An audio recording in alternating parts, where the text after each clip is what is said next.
Excellencies, distinguished delegates, ladies and gentlemen, I am Claire Bernard, your moderator for this side event, focusing on financing for development, with special emphasis on catastrophe bonds. On behalf of Senator the Honorable Kamina Johnson-Smith, Minister of Foreign Affairs and Foreign Trade, and the entire Jamaican delegation, I extend a very warm welcome to you all for joining this our side event. This year, Jamaica conducted its second voluntary national review for presentation to the high-level political forum. This report highlights the importance of sustainable financing to achieving the priorities of the 2030 agenda. Given Jamaica's exposure to multiple hazards and the inherent vulnerabilities we face as a small island developing state, addressing disaster risk financing looms very large in our reports. Jamaica's development efforts, like those of many states, have been adversely affected by the impact of natural disasters. In the past 2 decades alone, the economic impact of damage and losses have averaged 1 to 2% of GDP annually. We recognize that minimizing disaster impacts and building resilience requires collaboration and partnership at the international, national, and local levels. This multi-level approach, we believe, enables the transfer of knowledge and technology, increased financing options, political commitment, and integration of risk management in development planning. Today's event is part of Jamaica's contribution to the conversation of the high-level political forum on sustainable development. It seeks to demonstrate how international partnerships can be leveraged through technical cooperation and innovative financing. Our presentation features a presentation that explains the technical aspects of catastrophe bonds and a discussion of an expert panel will help you to better understand the technical elements of that bond. Ladies and gentlemen, our experts come from the World Bank, the United Nations Office for Disaster Risk Reduction, the Economic Commission of Latin America and the Caribbean, and the Ministry of Finance and the Public Service. So again, we welcome you to our side event, and we hope that you will find it useful. I'll now move into the first section, the formalities, and I'm going to invite the speakers to speak for about 3 minutes in extending remarks to you. I'm going to invite Senator the Honorable Kamina Johnson-Smith to bring you remarks. Minister, the floor is yours.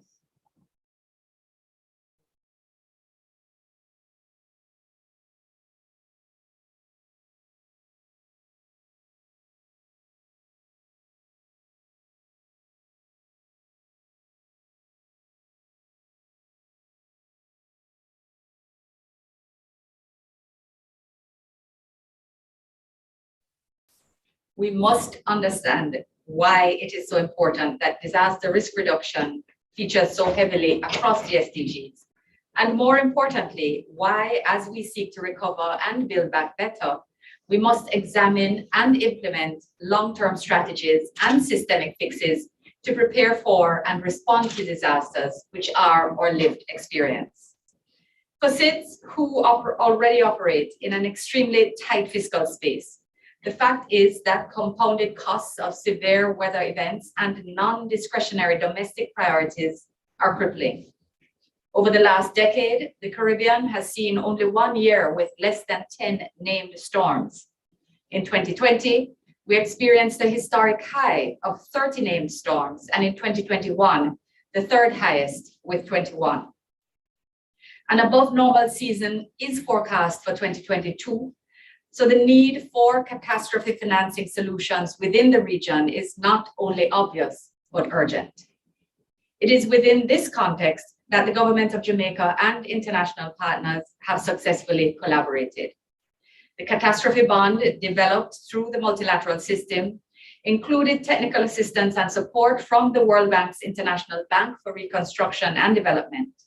Official development assistance was also provided by the governments of the United Kingdom and Germany through the Global Risk Financing Facility and the USAID, which financed the premium and transaction costs of the bond. Jamaica has long embraced SDG 17, and we have a history of doing so in the realm of development finance. As we review progress on the SDGs and strategies to strengthen means of implementation this week, we acknowledge the support of our development partners. Jamaica's experience to be shared today is a model for how innovative financing instruments can be used to support small island developing states without increasing our debt burden. We believe looking more closely at the Catastrophe Bond is timely and relevant to small islands, developing states, and developing partners as we seek to finance recovery, mitigate disaster risk, and strengthen the resilience of the built and natural environment, and of course, to lessen the economic impact and prevent loss of life. This bond partnership is an example of how the established principles governing the Sendai framework and the Addis Ababa Action Agenda can be applied in recovery. We therefore encourage further partnership among states and development institutions to enable countries to build back better. I hope this afternoon's session invites discussion and creates opportunity for the first steps towards deepening relations and developing more creative solutions. I thank you. Thank you very much, Minister Johnson-Smith. I now invite Dr. Wayne Henry, Director General of the Planning Institute of Jamaica, to add his remarks. Thank you very much. MsClaire Bernard, Deputy Director General, Sustainable Development and Social Planning at the PIOJ and moderator today. Senator the Honorable Kamina Johnson-Smith, Minister of Foreign Affairs and Foreign Trade of Jamaica. Mark Gordon, Senior Coordinator, Midterm Review of the Sendai Framework. Dr. Gary Conneal, United Nations Resident Coordinator in Jamaica. Mr. Trevor Anderson, Principal Director of the Fiscal Policy Management Branch of the Economic Management Division in the Ministry of Finance and the Public Service in Jamaica. Mr. Jose Angel Villalobos, Senior Financial Sector Specialist of the World Bank. Special invited guests, colleagues, good afternoon. So welcome to Jamaica's side event on financing for development.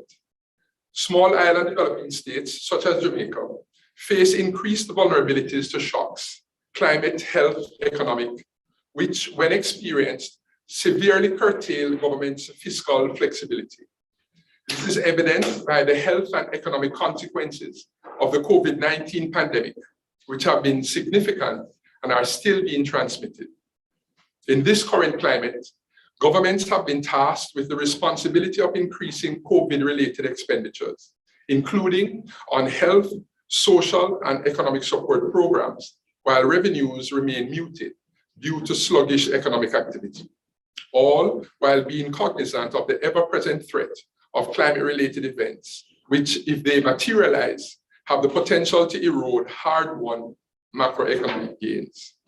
Rather than waiting on the occurrence of a climate-related shock to materialize to devise a response, the government of Jamaica has proactively partnered with key stakeholders to develop an innovative financing instrument in the form of the Catastrophe Bond to facilitate a quick and comprehensive response to specific climate-related shocks to safeguard and maintain the fiscal health and resilience of the economy. Today's side event will showcase catastrophe bonds as a key disaster risk financing instrument and the important role of strong multilateral and bilateral partnerships in developing the same. We are pleased with the strong support the event has received today and look forward to the rich discussion that will ensue. Thank you. Thank you very much, Dr. Henry. We are now going to view a video message from Dr. Gary Conneal, the United Nations Resident Coordinator to Jamaica.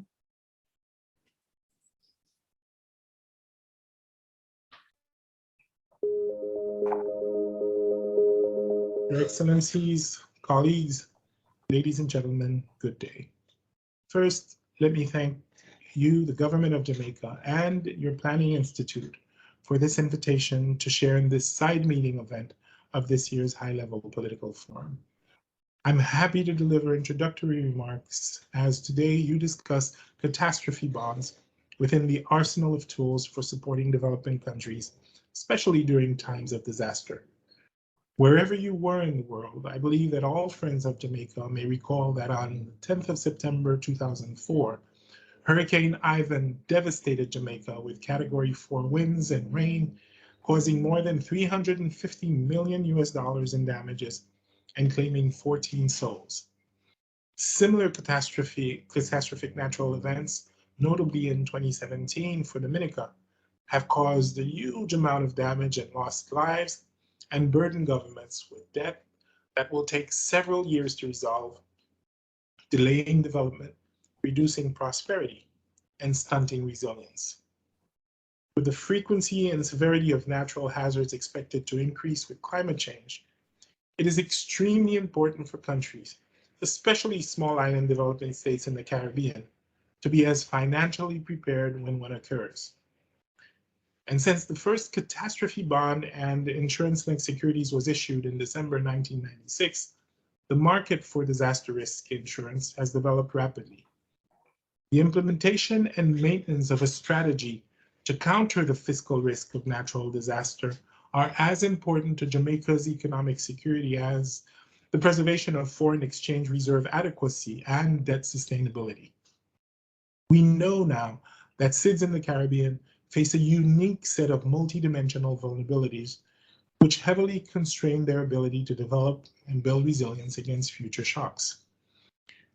One has only to look back to the recent past to see what devastation Hurricane Irma and Maria had on Dominica and Dorian on the Bahamas.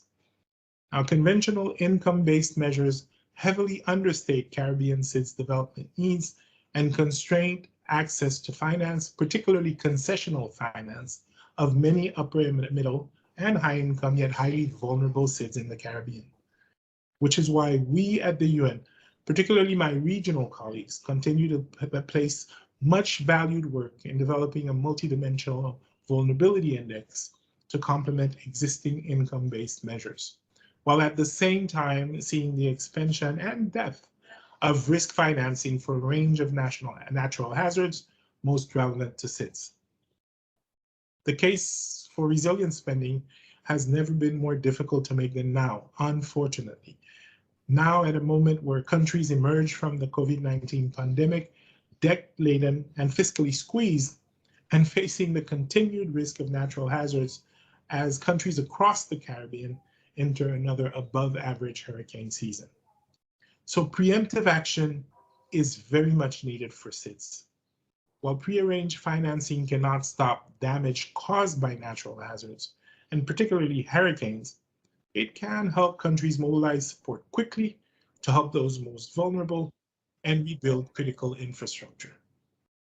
Emergency funds and prearranged loans are often the cheapest way to finance disaster relief and recovery, but for SIDS, this is just not an option. It's not feasible for countries to set aside substantial funds, especially after financing the very severe pandemic that we've lived over the past 2 years. I commend the government of Jamaica and Finance Minister Dr. Nigel Clarke for ensuring and institutionalizing Jamaica's multi-layered strategy for the management of fiscal risk of natural disaster. And these layers, budgetary provisions, the contingency fund capitalization, the credit contingent claim, the catastrophe risk insurance facility, and later the catastrophe bond in July 2021, which in Dr. Clarke's words, addressed different layers of natural disaster risk from high frequency, low impact to low frequency, high impact events. Jamaica is the first small island developing country in the world to independently sponsor a cat bond with financial protection of up to $185 million against losses from named storms for 3 Atlantic hurricane seasons up to 2023. Following the success of Jamaica's cat bond in 2021, there is widespread interest in expanding this upon renewal in January 2024 to other countries across the Caribbean. At such a point, and informed by the new MVI, it is hoped that a new innovative financing instrument to surpass the current catastrophe bond will pave the way to new successes of disaster risk financing to support the Caribbean and SIDS more generally. I look forward and am fully committed to supporting these dialogues and actions that advance and perfect our approach to development financing for Jamaica, but for SIDS more generally. Thank you so much for including us in this event.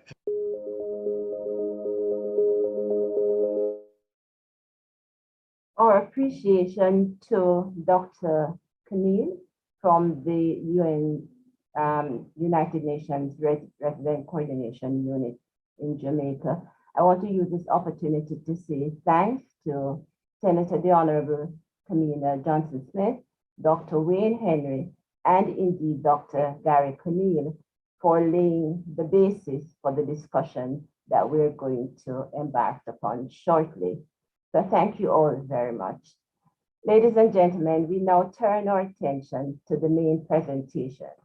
Today's presenter is Mr. Trevor Anderson.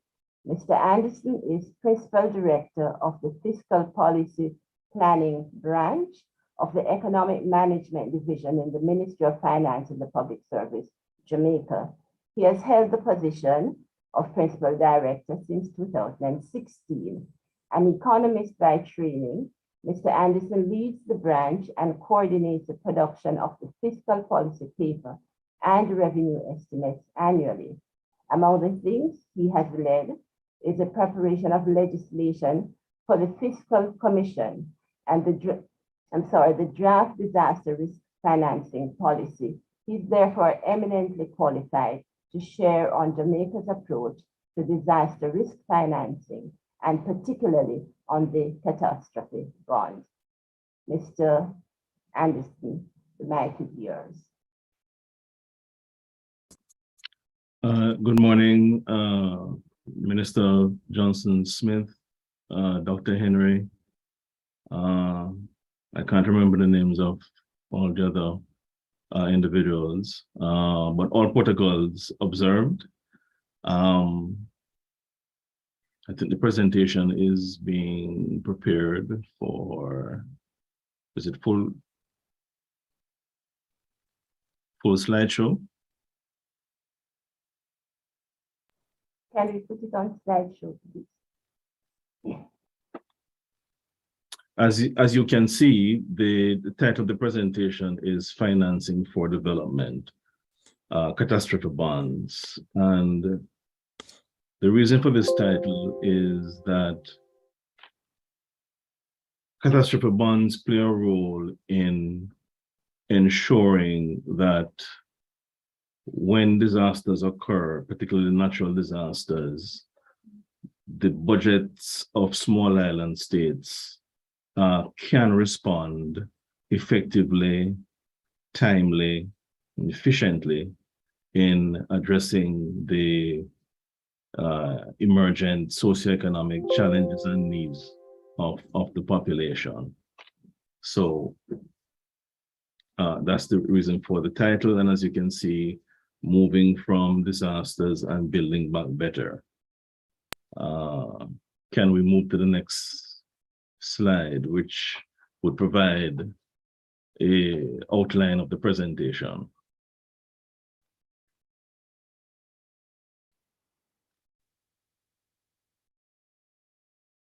So in terms of the presentation outline, while we wait for that to be loaded, I will be looking at the global challenge, the recent experience of Jamaica as it relates to disasters, and what has been Jamaica's response in terms of its strategy to deal with disasters, including the risk layering strategy. So here we go. Let's move to the next slide, please.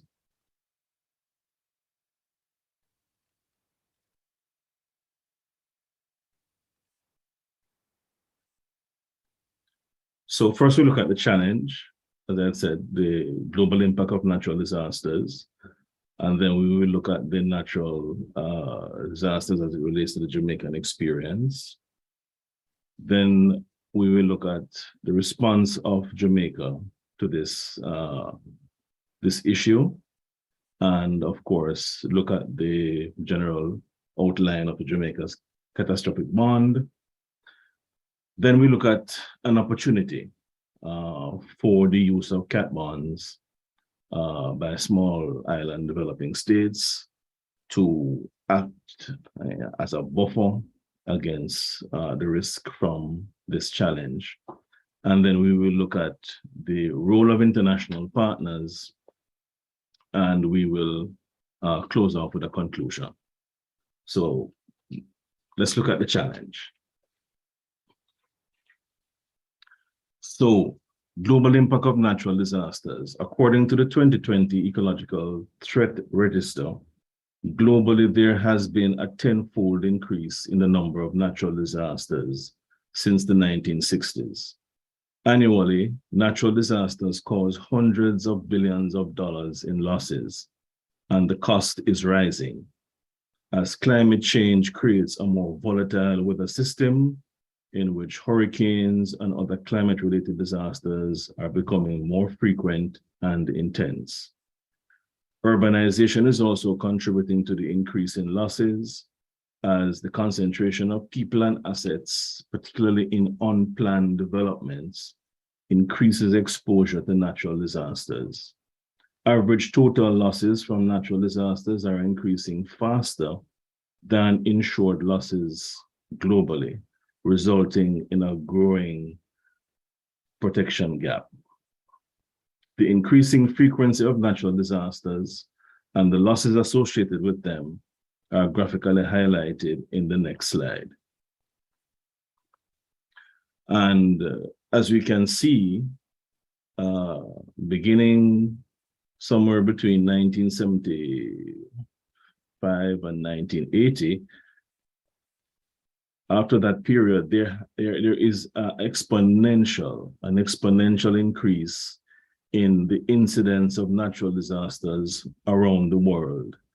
And the future is not looking brighter. So this is an issue that all states, particularly small island developing states who are risk-prone, need to bear this in mind. Next slide, please.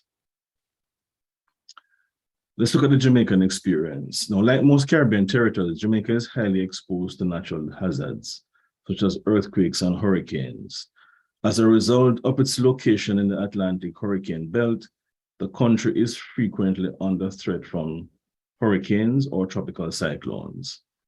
Over the last 3 decades, Jamaica has been affected by more than 30 cyclones, tropical cyclones, including Hurricane Ivan in 2004, which accounted for losses of some US $580 million, equivalent to approximately 8% of GDP. The losses caused by Hurricane Gilbert, which struck Jamaica in 1988, were far greater. It is estimated that this destructive hurricane accounted for losses equivalent to 65% of GDP. It essentially flattened Jamaica, moving right through the middle of the island.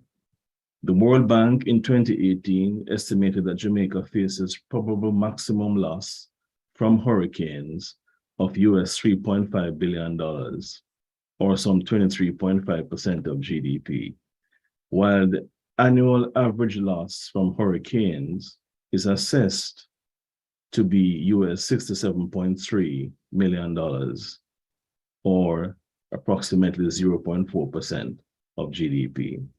Despite improvements in protection from natural disasters, total coverage of approximately US $555.8 million in the first quarter of 21-22 from the portfolio of financial instruments, inclusive of the IDB Contingent Credit Facility, the CRIF, Contingencies Fund, the Natural Disaster Fund, still remained inadequate resulting in a significant financing gap. Now, can catastrophe bonds help countries faced with natural disaster risks? And the answer is yes. Catastrophe bonds are risk-linked securities which transfer a specific set of risks, typically catastrophe and natural disaster risks, from an issuer or sponsor to capital market investors. In so doing, the investors take on the risks of a catastrophe loss or named peril event occurring in exchange for an attractive market rate of return. Should a qualifying catastrophe or named peril event occur, the investors would lose some or all of the principal they invested, and the issuer will receive a payout to cover their losses, with disbursements generally executed in a pretty short time. Now, cat bonds are typically used to protect against low frequency, high severity events in light of the unusual large coverage that they provide. They generally complement other risk financing instruments in a portfolio that targets a risk layering approach. Cat bonds are attractive to investors because the unique investment opportunity that they present, which is uncorrelated to financial markets. Therefore, they constitute a useful asset class for diversifying risk in an investor's portfolio. What has been our response? Recognizing the need for a disaster management response locally in light of the significant macroeconomic, fiscal, and development risks that natural hazards present, the government of Jamaica, with support from the World Bank, embarked on a comprehensive strategy aimed at enhancing resilience to natural disasters and climate shocks. A critical component of the strategy is the development of a national natural disaster risk financing policy expected to be tabled in Parliament during this fiscal year, the primary objective of which is to enhance Jamaica's fiscal resilience to natural disasters.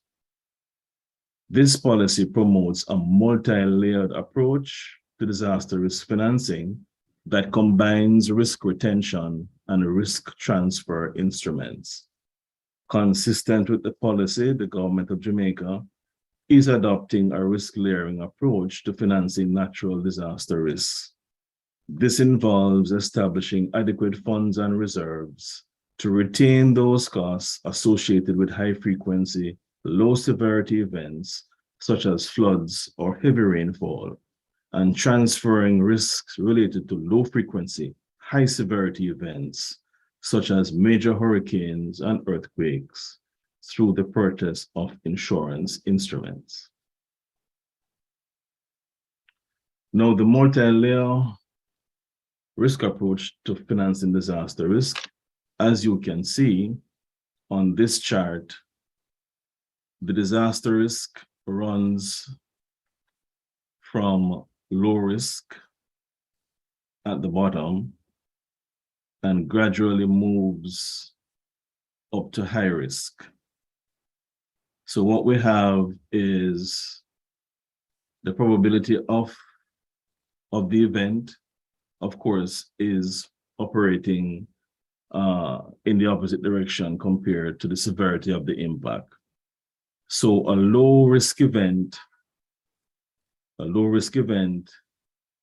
tends to have a probability of occurrence being pretty high, such as heavy rainfall, flooding. But severe catastrophic events tend to be low risk and high impact. And so that is what is being explained. And then to the right, we have the distribution of the menu of instruments being applied. starting with risk retention instruments, contingent budgets, reserves, annual budget allocations. Then we have contingent lines of credit. And finally, at the top, to deal with the heavy catastrophic risk, we have disaster risk finance insurance, inclusive of the CAT bond. So that's the multi-layer risk approach to financing disaster risk. Next slide, the CAT bond. The GOJ, supported by the World Bank and other international partners, celebrated the historic launch of the CAT bond in July 21, becoming the first country, indeed, the first of any small islands state to independently sponsor the CAT bond. The instrument provides financial protection of US $185 million against losses from named storms for 3 Atlantic tropical cyclone seasons ending in December of 2023. The issuance of the catastrophic bond is consistent with the government's multi-layered approach to disaster risk financing aimed at mitigating adverse fiscal impacts of tropical cyclones and consequently bolstering Jamaica's economic resilience. The PO triggering mechanism involves a cat-in-the-grid structure covering Jamaica landmass as well as coastal areas surrounding the mainland. Payouts are triggered when a named storm event passes one or more of the grids and the central pressure of the storm is at or below the specified intensity thresholds. The size of the payout is related to how many grids are breached, and this granular approach allows us to optimize and, for example, provide higher thresholds for geographical areas where losses are likely to be higher from a direct hit.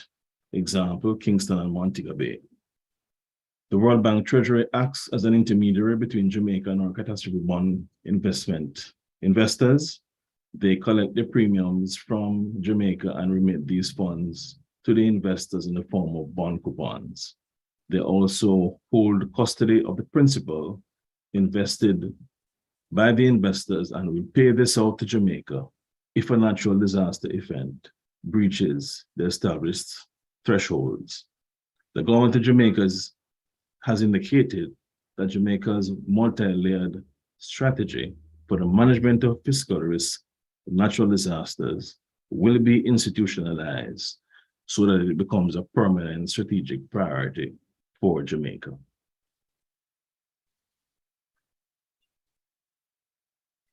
The use of catastrophe bonds by small developing states.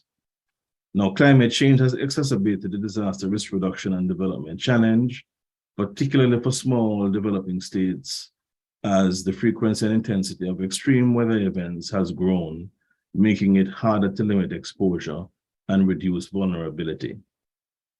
Although rising financial losses from disasters continue to impact small developing states disproportionately, they remain constrained in their ability to implement ex-ante disaster risk financing.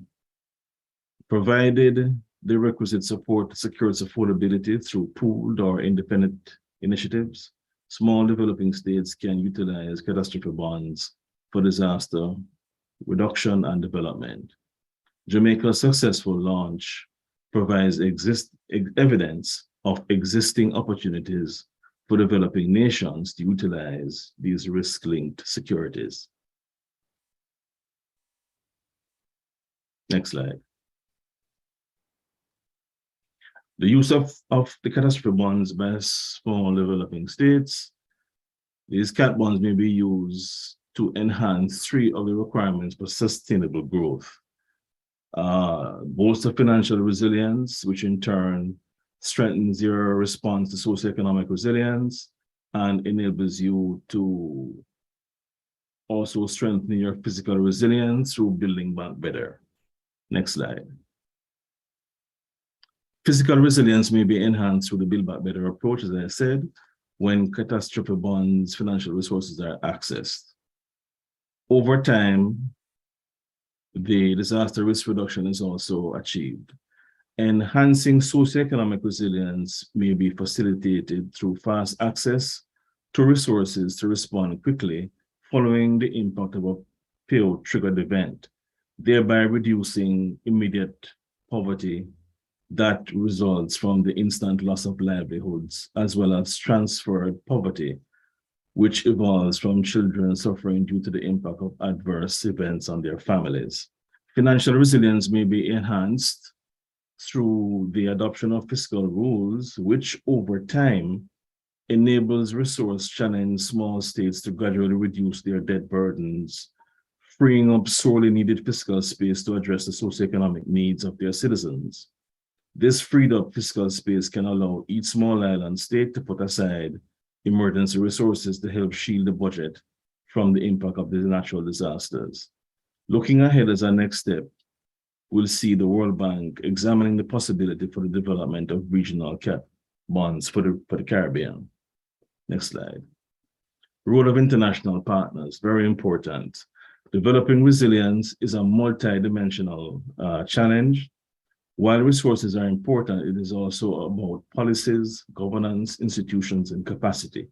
International partners play a critical role in this regard. For example, the World Bank provides analytical advisory services and convening services, provides technical assistance to enhance capacity, galvanize climate resilience support through donors, and the donors provide the financial contribution, encourage broad-based support.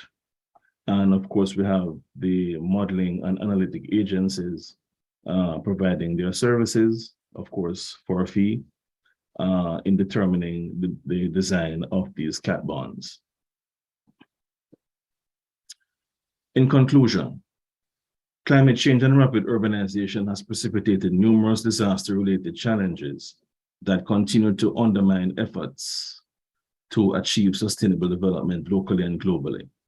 International agreements, chiefly the Sendai Framework and the Paris Agreement, meticulously documented these challenges and together promulgated a broad framework of strategic responses.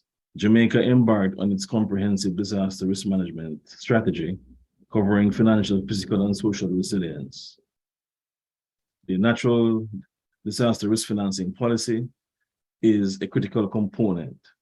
The policy promotes multi-layered strategy to disaster risk financing and is aimed at building fiscal resilience to natural disasters, which is an imperative to safeguard the hard-earned gains achieved over recent years and entrench the country on a path to sustainable development. The CAT bond, successfully launched by Jamaica, supported by international partners, complements the suite of disaster risk financing instruments and narrows the country's disaster risk financing gap. The historic launch established a precedent and unveiled the existence of opportunities for developing nations with the requisite support to utilize catastrophe bonds to improve protection against natural disasters, reduce disaster risk, and ultimately advance their development. I thank you for your attention. Thank you very much, Mr. Anderson. You have really laid out for us very clearly what are some of the issues that a cat bond can assist a country in addressing. You talked about the kinds of resilience that, the types of resilience that we can focus the cat bond towards. And you showed us definitely how it can help us, embarking on that route can help us to reduce what I think Dr. Henry spoke about earlier as the fiscal inflexibility arising from our situation. We're going to explore some of these issues a little bit more as we move into the panel discussion. And so I'm going to invite the panelists for the next session to get ready. The panelists are yourself, Mr. Anderson, Mr. Villalobos, I'm sorry, sir. Mr. Oh, I'm getting confused this moment. Mr. Mark Gordon and Mr. Sheldon McLean. So I'm asking the panelists to stand by, and we're going to be exploring a little bit more about how cat bonds can assist we have some specific questions that I'm going to pose to help us to focus the discussion.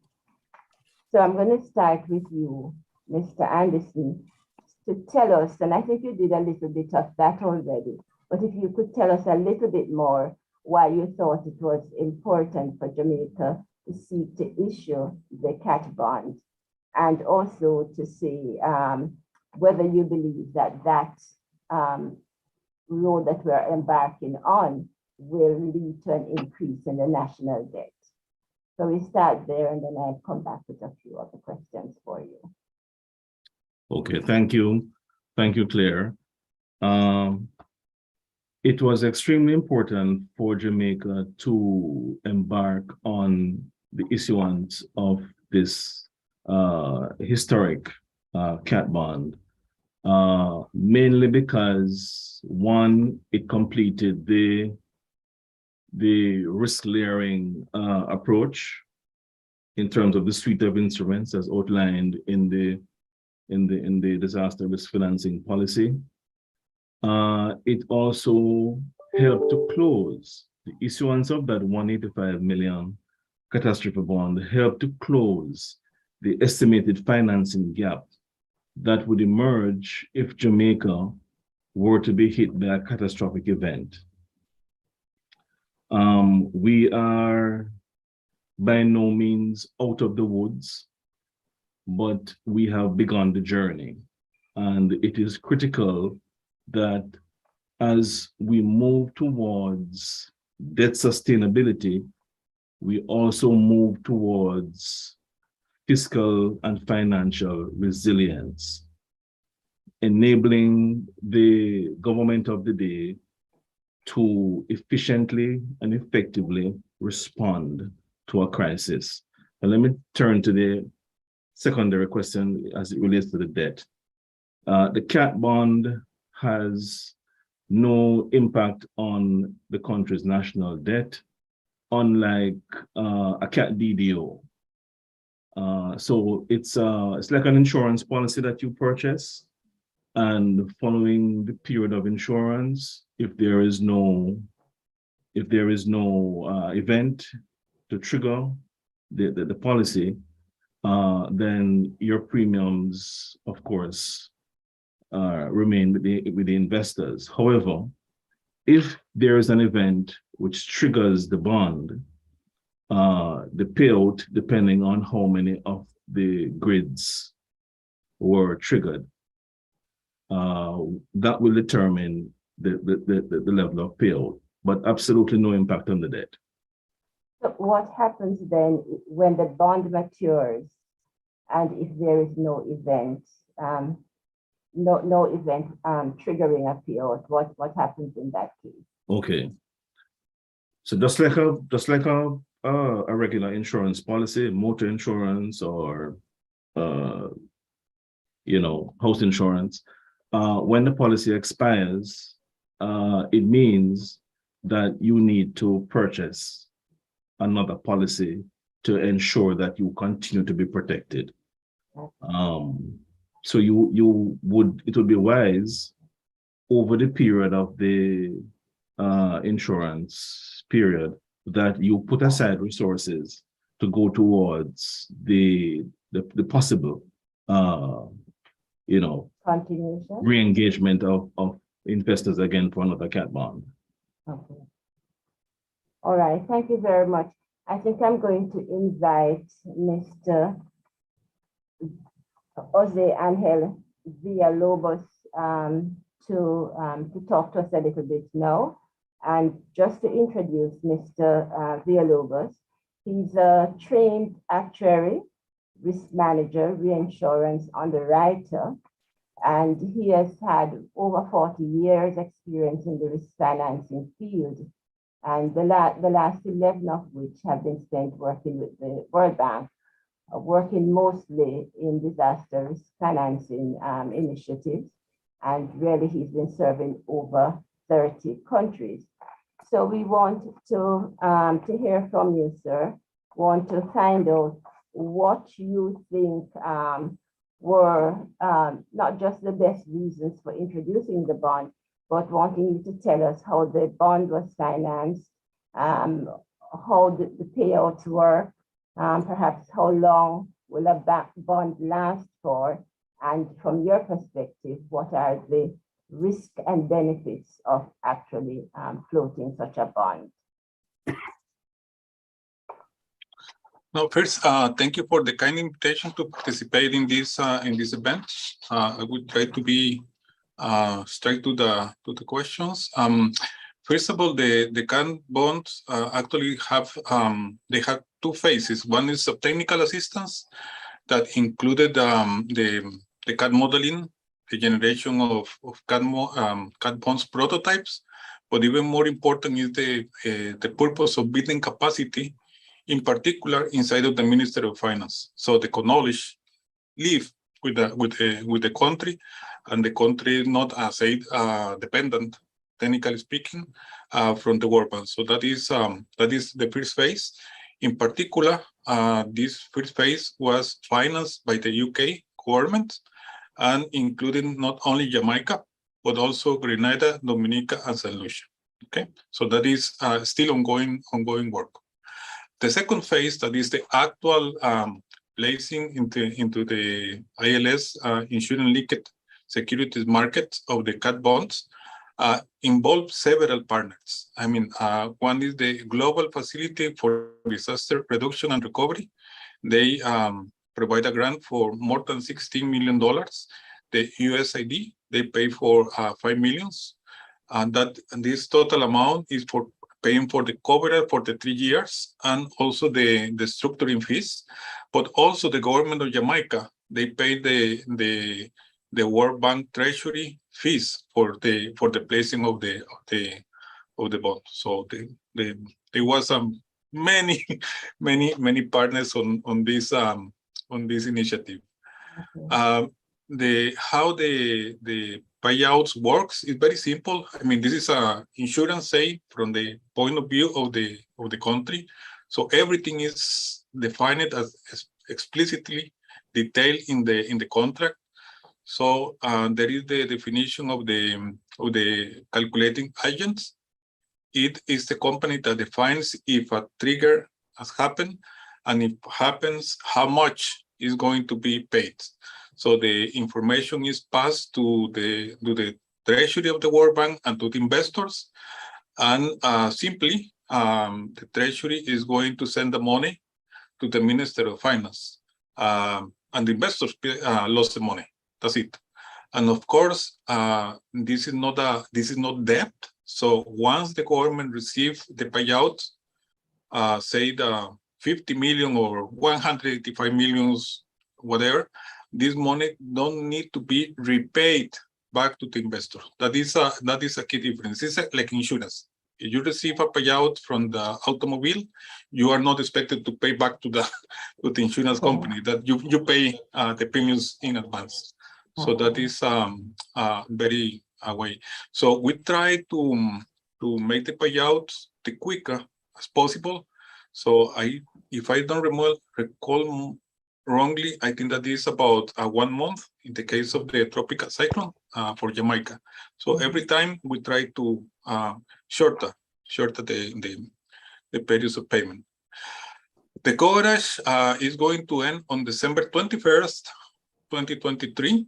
And as Trevor mentioned, we are right now working on the potential Caribbean regional CAD bond, based on the very successful experience of Jamaica, and also building on the experience of the 4 countries of the Pacific Alliance, meaning Chile, Colombia, Mexico, and Peru.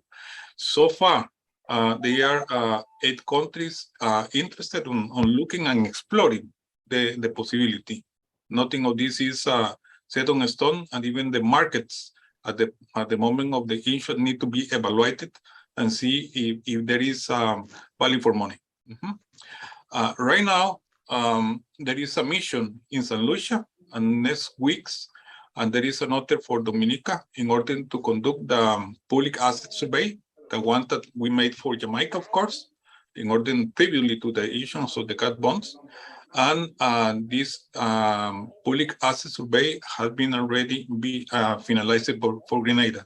So the aim is for by when the Jamaica cat bond expires December 21st, 2023. If there is if the value for money is there, to move forward with a regional cat bond.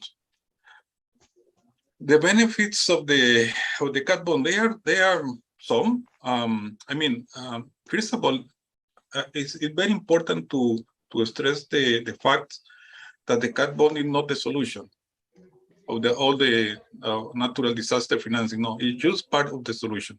That's it. So that is why it's so important to keep in mind, as Trevor mentioned, the risk ledgering approach that is founded on two probabilistic laws that works not only natural disaster for many other events. So this is having this in clarity is maybe one of the key benefits of the cat bonds to complement the existing or as the foundation for start creating this financing strategy. And of course, one considering this framework, the point is that this instrument is a way to transfer the disaster risk from the government. So reducing the contingent liabilities and removing some of the volatility arising from natural disasters, both in the fiscal space and the macroeconomic space. As mentioned before, the cat bonds are designed in order to provide a quick payout. So they are designed in order to reduce the gap of the emergency and rehabilitation post-disaster phases. Of course, money is money, it's fungible. So the money can be used at discretion of the government for reconstruction purposes. Because now Jamaica they have several instruments, several tools in the toolkit in order to deal with the disaster. Cat bonds, by definition, they don't have counterparty risk. They are transactions that are fully funded. In this case, the World Bank is getting the money from the investors because the World Bank is issuing a bond. That is why the name, and this money is kept on the trust of the World Bank. If the payout is triggered, the World Bank simply send the money to the country. If no trigger or there is some money left in that pocket, of course the money goes back to the investor. That's it. But there is not a risk for the country.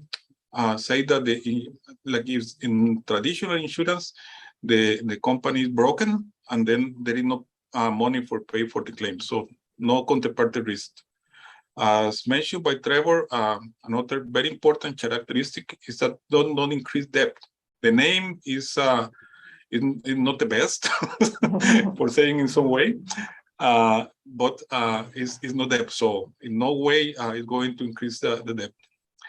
And it's a complement to all the other instruments. And then in the construction of the different prototypes, we take into consideration all the different instruments, the CRIF insurance policies, the contingency loan from the Inter-American Development Bank, the emergency fund, $31 million, and so on and so forth, in order to make sense, financial sense for the government of Jamaica. This is not cheap. Nothing is cheap. Nothing is free. So the idea is to really optimize as much as possible the usage of the funds. The cat bonds also help to neutralize the basic risk of other parametric instruments. In the case of Jamaica, that is, there is the CRIF insurance policies, they are parametric, and then by definition, they have basic risk.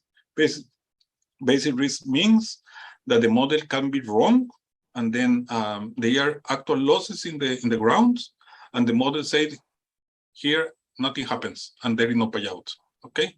And something similar might happen with the contingent loan of the Inter-American Development Bank because they have other type of trigger that is affected people.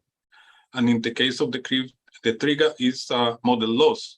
So these the cat bonds are made on the cat integrate.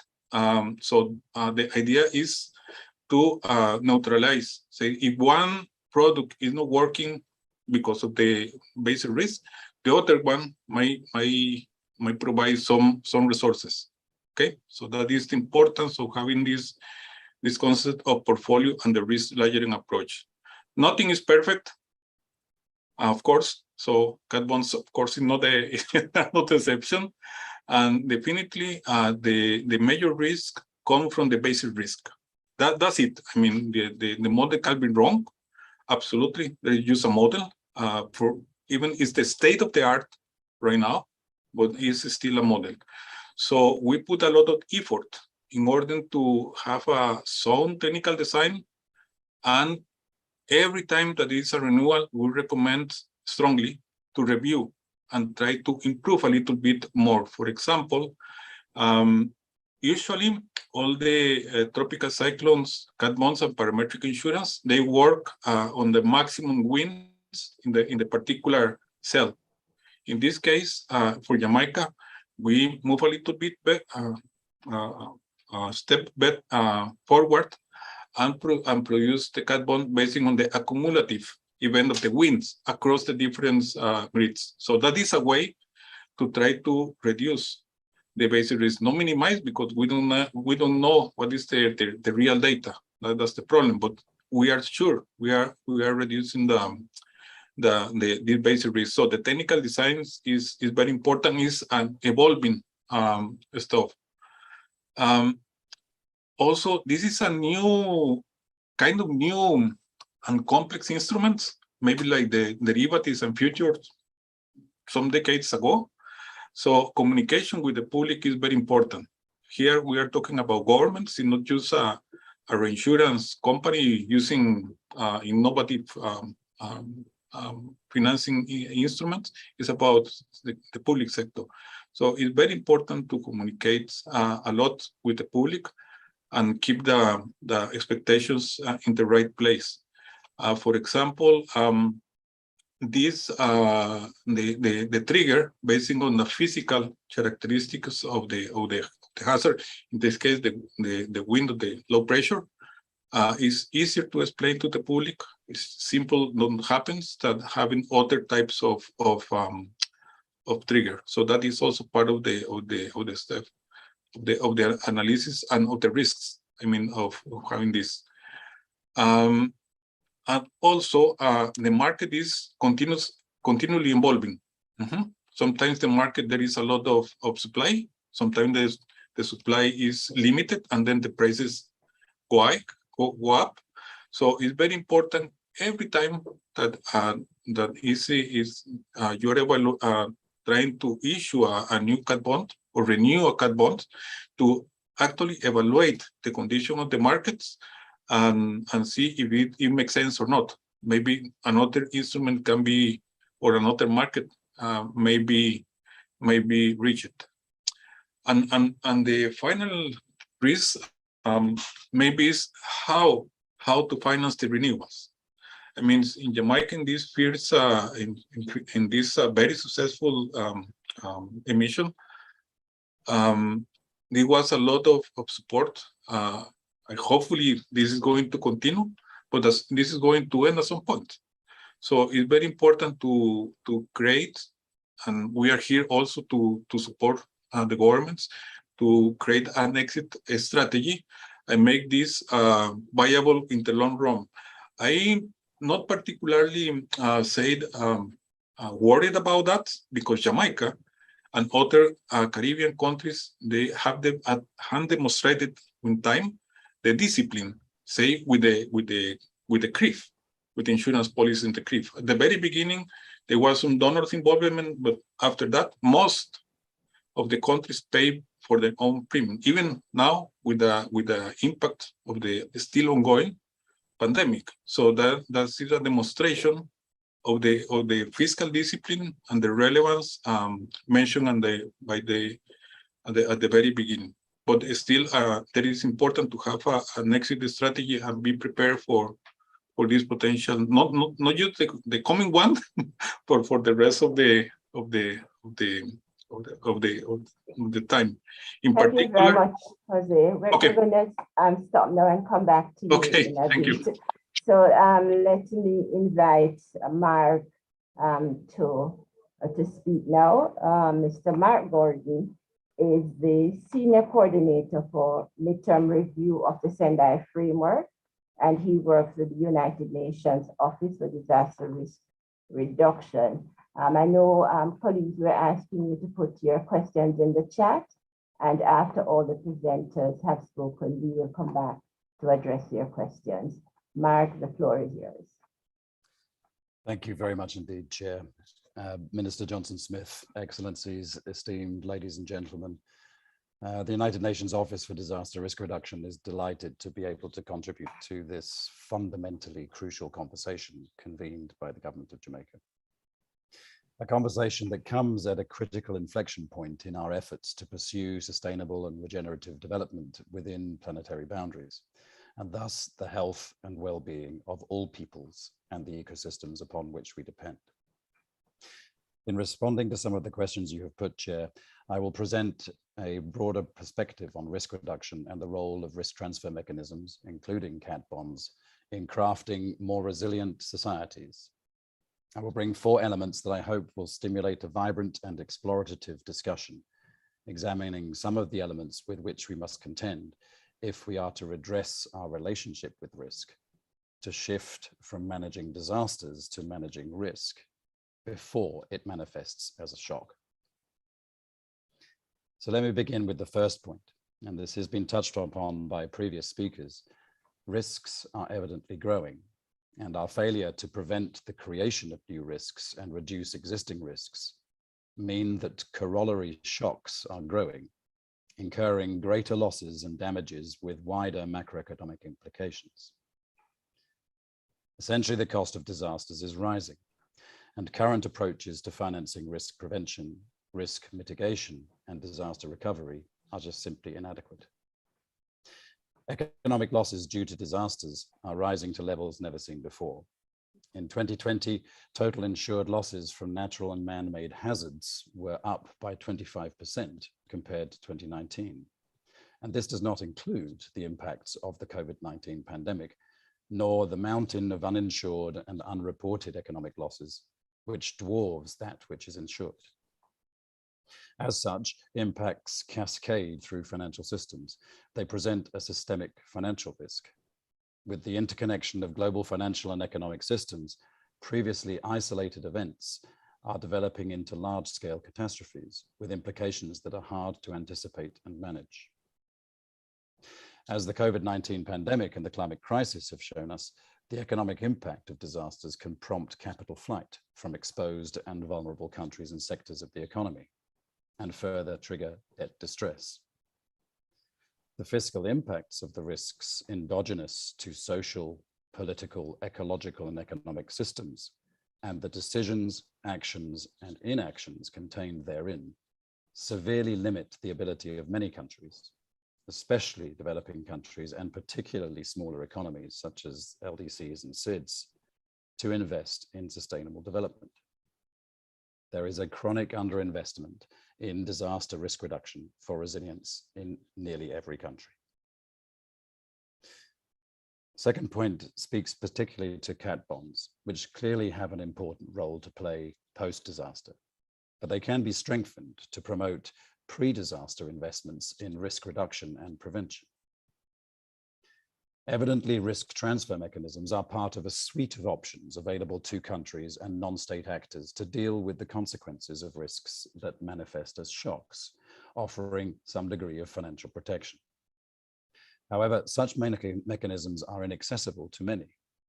The insurance coverage rate in most developing economies is well below 10%, and in some, almost zero. This makes any recovery from disasters difficult, especially for the poor and the most vulnerable.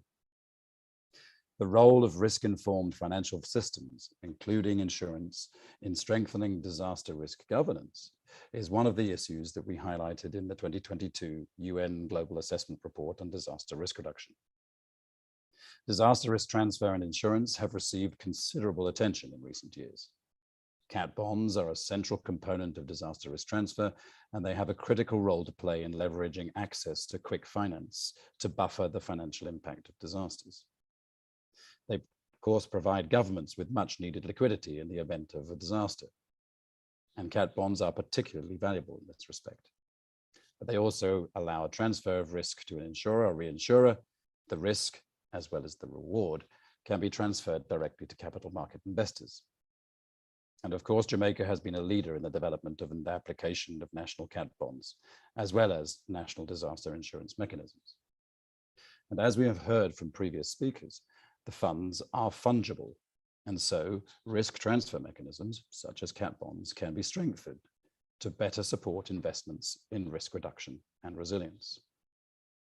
For example, cat bonds could assist in approaches that prevent and/or mitigate disaster risk before it manifests as a shock. They should be designed to provide incentives and much needed resources to support countries to build forward better post-disaster in a way that addresses prevailing systems vulnerabilities and thus reduce risks, building resilience to future shocks and hazards. That said, our primary goal should be prevention. And the way to prevent a disaster is to reduce the risks that contribute to it. Risks that are built by human agency, by the decisions, the actions and inactions that are taken in socio-ecological and technological systems. By accurately pricing risk, we can incentivize risk reduction. In respect of risk transfer, if companies and individuals see how much risk is costing them in increased premiums, they are more likely to take action to reduce that risk. UNDRR is working with the insurance sector to integrate disaster risk reduction. Through its participation and as a founding member of the Insurance Development Forum, the United Nations system is promoting better risk assessments and modeling in the insurance sector. And in November 2019, the UNDRR established a partnership with the International Cooperative and Mutual Insurance Federation, ICMIF, to explore the use of insurance-based instruments to incentivize risk-reducing behaviors. We can, of course, learn from examples where risk-based premiums have helped incentivize prevention. France is just one such example, where a disaster insurance system called the Catastrophe Naturelle incentivizes the implementation of risk prevention plans to reduce risk as part of local flood risk management. Premiums have also played a considerable role as a tax to fund under-resourced sectors, such as local law enforcement and motor vehicle safety. Equally in healthcare, where such approaches can be used to promote healthy lifestyles to reduce long-term costs, for example, from non-communicable diseases. The third element is around, while the fact that risk transfer mechanisms and cat bonds are important, as we've heard from previous speakers, they must be part of a layered approach to disaster risk reduction financing. The current approach to funding disaster risk reduction is lagging well behind the rapid rate of creation and increasing complexity of risk. It is inadequate for the implementation of multi-hazard, prevention-oriented strategies and measures to reduce disaster risk, and remains heavily focused on reactive measures, such as contingency funds, insurance, and cat bonds to finance post-disaster response and recovery. However, risk transfer cannot be a substitute for instruments that finance the reduction of existing risk and the prevention of new risk. Cat bonds and other risk transfer mechanisms do not cover the full cost of disaster recovery and rehabilitation. They cannot keep up with the rising tide of economic and social losses due to disasters. Risk financing or transfer is but one layer in the comprehensive approach for financing prevention. Disaster risk reduction financing requires a multi-layered approach that blends ex ante and ex post financing. And a new and fully integrated approach to financing is therefore urgently needed. And so we commend Jamaica's leadership in the development of the menu of policy options for financing for development in the era of COVID-19 and beyond. This important document calls on countries to do more to finance the implementation of national disaster risk reduction strategies, risk-informed investment, and for development banks and the international financial institutions to align their work with the Sendai framework. Investing in disaster risk reduction for resilience is one of the 3 priorities of the Sendai framework and is integrated into the Addis Ababa Action Agenda. Since 2019, the Economic and Social Council has been encouraging member states to deliver on these commitments by shifting the balance from investing in response and recovery to investing in prevention and risk reduction, including through the development of national disaster risk reduction, national financing strategies and instruments. Such strategies must pursue the optimal mix of financing from all available sources, including cat bonds, national and regional insurance schemes, but also sovereign debt restructuring and contingency funds, as well as forecast-based financing and innovative integrated financing for prevention and risk reduction. There is an urgent need for international financial institutions and multilateral development banks, as well as the broader financial sector, to focus on the development of disaster risk reduction financing instruments and approaches. Such instruments can include risk reduction and prevention bonds, blended financing tools and pooled funds, as well as guidance and methodologies to include disaster risk reduction in decisions of business and institutional investors. Central banks and credit rating agencies can also align their strategies and operations with the framework to ensure that they prioritize risk reduction. National disaster risk reduction financing strategies can enable countries to estimate the resources needed to implement disaster risk reduction strategies and enhance integrated national and local budgetary allocation for prevention and risk reduction in all sectors. More innovative approaches across public and private finance are also needed, such as conducting analysis of national financial stability in the event of a disaster and the development of common standards, lexicon, and taxonomy to tag and track cross-sectoral expenditure and investments in disaster risk reduction and assess their resilience dividend. Monetary authorities can also promote investments in risk reduction and resilience through regulations attached to lending streams. Development partners, international financial institutions, and multilateral development banks are called upon to support this by aligning their strategies and operations with the Sendai framework and national disaster risk reduction strategies. And the final message concerns the bond market.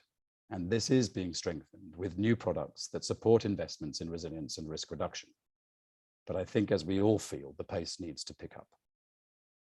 The green bonds market has seen immense growth, with the market starting to take off in 2014 when $37 billion was issued. In fact, the market kicked off in 2007 with the issuance from multilateral institutions, the European Investment Bank and the World Bank. And then by 2018, issuance reached 167 billion, setting yet another record. Green bonds fund projects that have positive environmental and/or climate benefits. With increasing risks, including climate risks, it is expected that premiums will increase significantly, just as governments will have to raise taxes. In fact, agricultural disaster insurance premiums have already increased by an average of 25%, and in some specific areas by more than 50%. Each of these instruments has its strengths and challenges. For that part, cat bonds and green bonds solely cannot prevent the impact of disasters stemming from various hazards, whether natural or human-induced. Could a prevention or resilience bond help broaden the scope by addressing multi-hazard systemic risk, avoiding the creation of new risks and generating much-needed liquidity? While a prevention or resilience bond and a catastrophe bond use the same financing model, the difference lies in the 2 scenario modeling: business as usual and protective infrastructure projects. Prevention resilience bonds estimate the difference in the expected losses when a catastrophe occurs with and without the project. That difference is captured as a resilience rebate, and this rebate can be used to fund the project itself.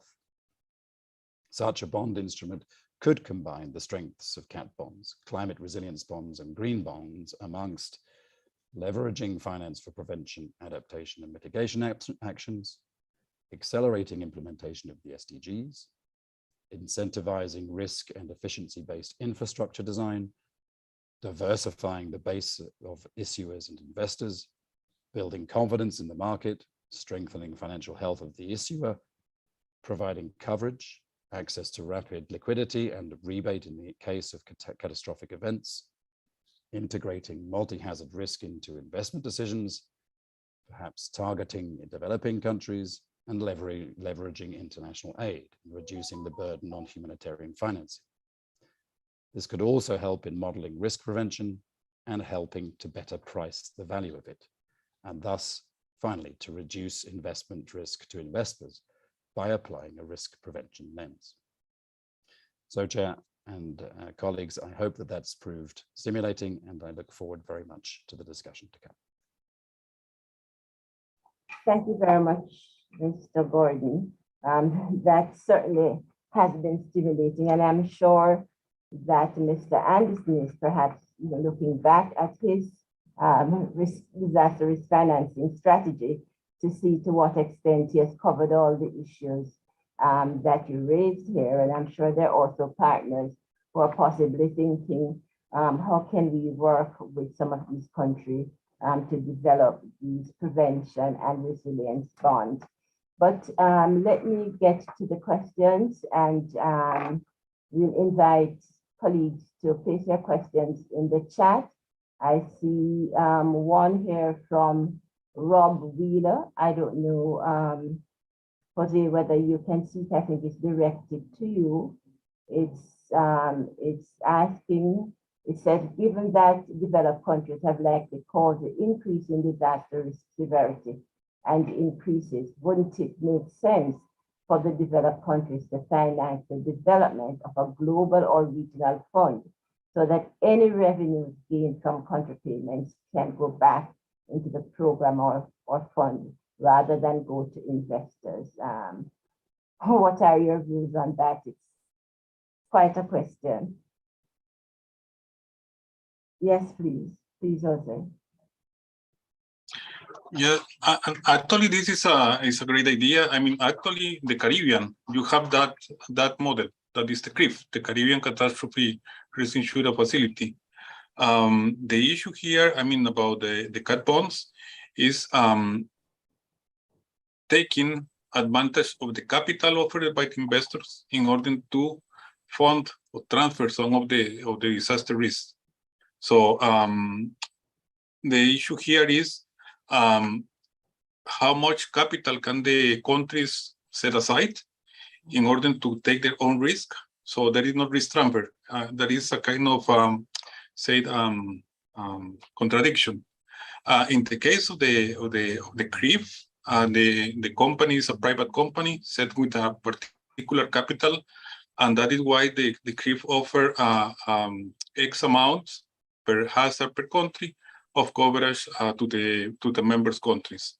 So this idea, I think that in theory is good. They already is in place in the Caribbean and Central America countries, same in the Pacific Islands and in Southeast Asia. But for this particular kind of instruments, I think that it will be a little difficult because of actually the countries are taking advantage of the capital offered by the investor for transferring the risk.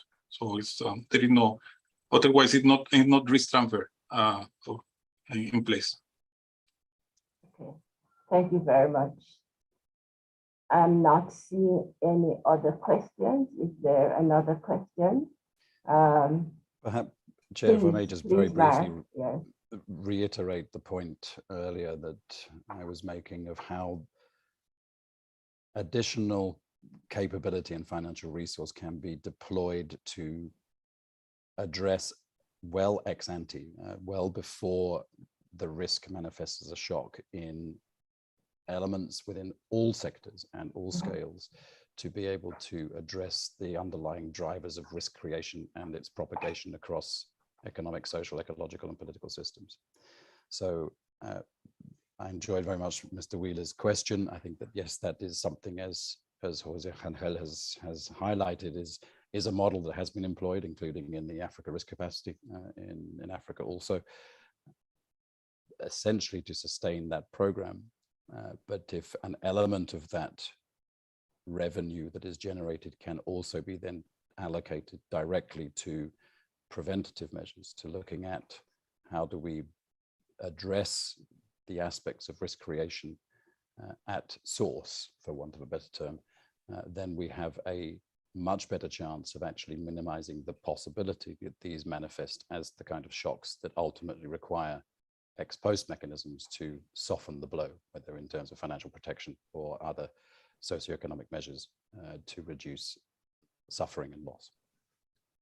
Thank you very much. Mr. Anderson, I wonder whether you would want to take a shot at that, particularly given where you're coming from and the fiscal inflexibility. I think that Dr. Henry made reference to, what is our ability to invest more in these kinds of ex-ante systems and funds, rather than wait to be reactive responding in our response capabilities. Thank you, Claire. Thank you. What I would say is, it all boils down to an individual state's capacity to seek out and acquire appropriate levels of protection. And I had made a point in the presentation that from a point of view of building fiscal or financial resilience, one could perhaps look at the whole matter of the adoption of fiscal rules. I think it's very important because it helps to put a country on a trajectory of financial responsibility once they begin to employ fiscal prudence, and that will enable them to acquire the necessary resources to invest more, to build their levels of protection much stronger than would otherwise have occurred. I think it's extremely important that countries look at that and treat it as a very important starting point. Okay, thank you. There was reference, I think, Mr. Anderson earlier, to the possibility of a regional cat bond. Was it you who had mentioned that? Because I think there are persons who want to learn a little bit more about that. Our colleague from ECLAP, unfortunately, did not join, but I'm wondering if there's anyone, whether you or any of the other partners, panelists can shed some light on that. Okay, I don't have the technical aspects of the regional bond to go into details. I would defer to Jose, but I would want to think that the whole matter of the regional bond is going to boil down to the different risk profiles across Caribbean territories, and to find a way to bring these risk profiles together in a coherent, systematic way, and to be able to affect or impact the issue of affordability. But with respect to the regional catastrophe bond, I would defer to Jose to provide some more details. Okay, Jose, please. Thank you.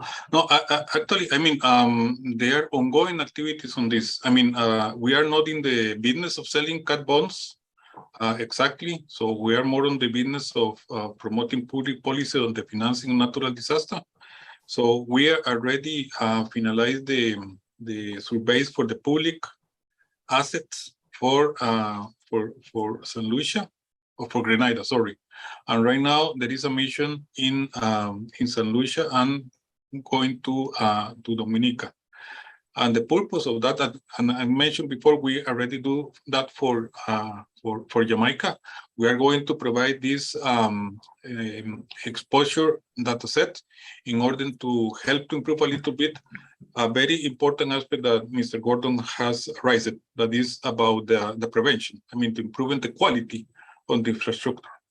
So that is part of the whole analysis. Here, we are talking more on the cat bond because that is the topic, but the purpose is broader.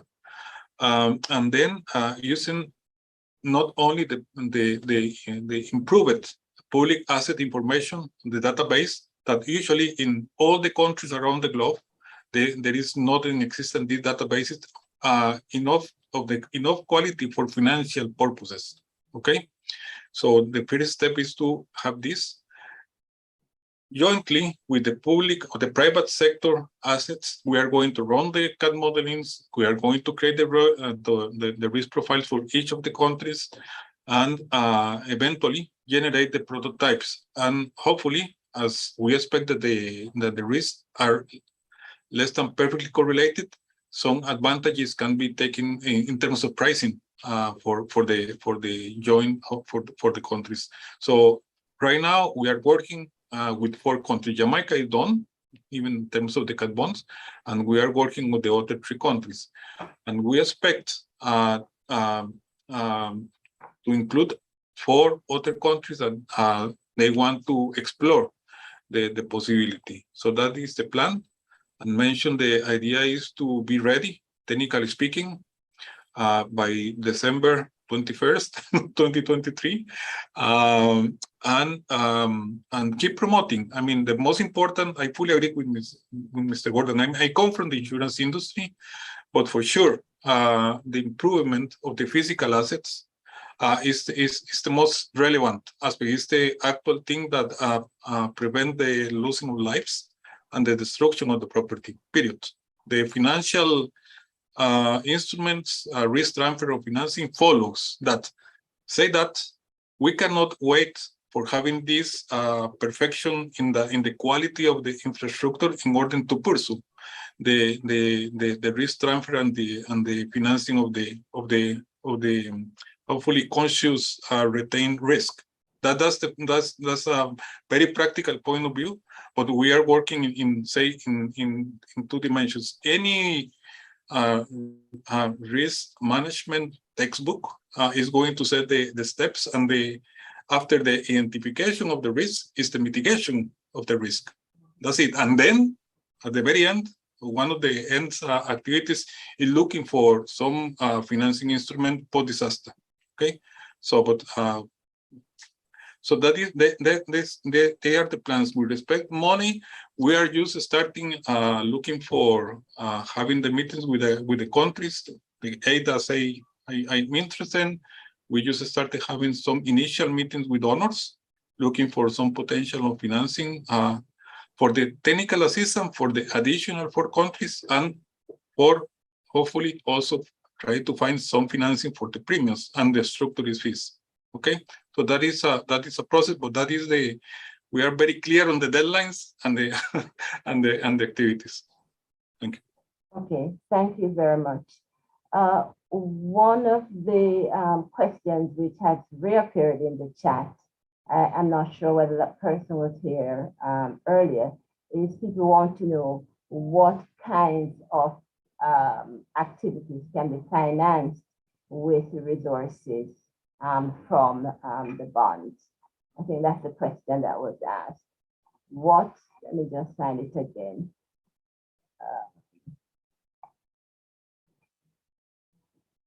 Yes, it says, what types of activities can the bond monies be used for if there's a natural disaster? I believe you had said it, but just very quickly as we approach closure, if you could just repeat it for that person for me, Jose. Yes, I already said. I mean, the money is fungible, so the payout is going from the World Bank to the Minister of Finance, and it's up to the government to decide how to deploy the money or save it. Maybe it's a positive basis risk. So there is a payout and there is no actual damages. So they can save it, as happened in Peru and the Philippines. So so they are going to use whatever they want. Okay, There's no thank you. restriction.